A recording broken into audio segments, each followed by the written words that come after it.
I've come to Uffington in Oxfordshire to see Wayland Smithy. Wayland Smithy is one of Britain's best kept long barrows. It's been standing for 5,500 years. It's one of the best examples of Neolithic architecture that has survived.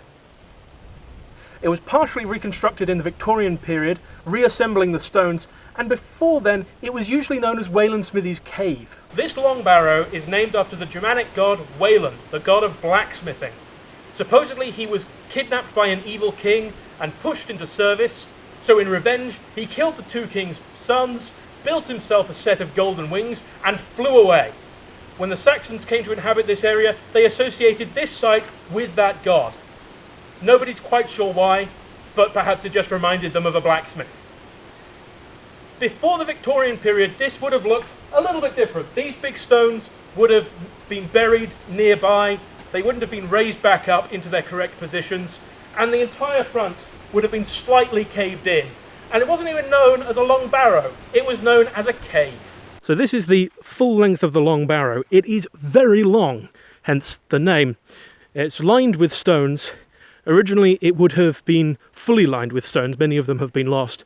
And it's very important to remember all barrows from this period would have been kept brilliantly white with fresh chalk, especially around religious services. Well, we assume that would be when they'd be replenished. It is very long, and burial chambers would sit all the way down.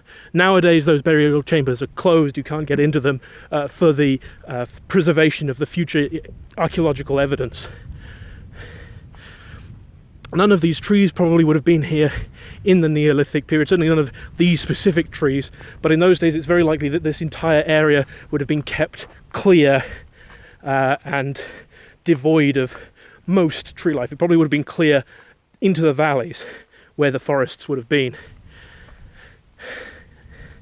And that's a nice shot of the stones from behind. Unfortunately the sun is very, very bright today, which is in many ways beautiful, but it does mean it can be a bit hard to make out things in the shadows. Wayland Smithy stands near the Ridgeway, which is one of Britain's oldest roads and runs from Dorset to Cambridgeshire along the line of chalk hills. Segsbury Ring is along it, Ivanhoe Beacon is along it, lots of Iron Age hill forts and Bronze Age sites. It was one of the first places colonised by humans in the Neolithic period.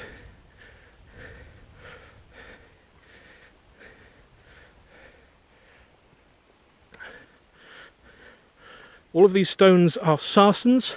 Sarsens are naturally occurring rocks that sit in the chalk. They are huge boulders that can be found in the chalk, usually near rivers, that were deposited by glaciers in the Ice Age. In geology they're known as erratics because they're not found where they're naturally formed. These are all granite sarsen. And likely they would have been shaped a lot more carefully than they are today. Granite can weather in very interesting ways where the feldspars are much weaker than the rest of the rock and they leach away in the rain. And if you ever visit granite tours in Dorset or Devon, you'll see very similar erosion patterns to these stones, and it shows just how long they've been exposed to the elements that they are experiencing the same types of weathering as those naturally occurring stone shapes. Don't be too impressed by this brickwork. This is all Victorian and later just to put up a frontage that would have been similar to what existed originally, but it is quite neat and regular compared to what we usually find. I'm just going to try and get inside the barrow. Now, it's got a wonderful lintel. You can get quite deep inside here. Surprisingly so, there's these little chambers inside about the size of downstairs bathrooms in the UK, if they're half the height. But originally it would have kept going down this tunnel, and there would have been many, many more chambers coming off it, deeper into the barrow. And this lintelway was still standing in the Victorian period when the site came to be reconstructed, but many of the others had to be pushed into position to replicate the shape. Following on from Saxon mythology, the legend of the blacksmith grew around this site.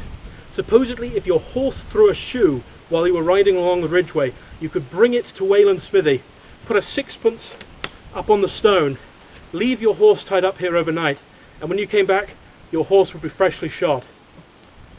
I don't know why this myth started, because it really can't have worked for anyone, but maybe it was a good way of getting horses around to steal. Who knows? But it's still a fun idea.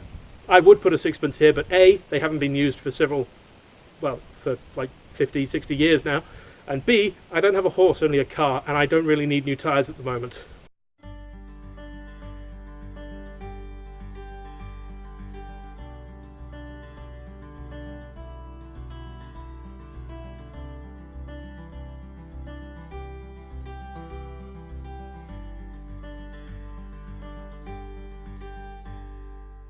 How does that look like? Is that framed okay? Yeah, it is, yeah. It's got quite a lot, half the frame is that stone, but that's okay. That's fine with me, yeah. Okay. I can pretend I'm R2-D2 in the Blu-ray.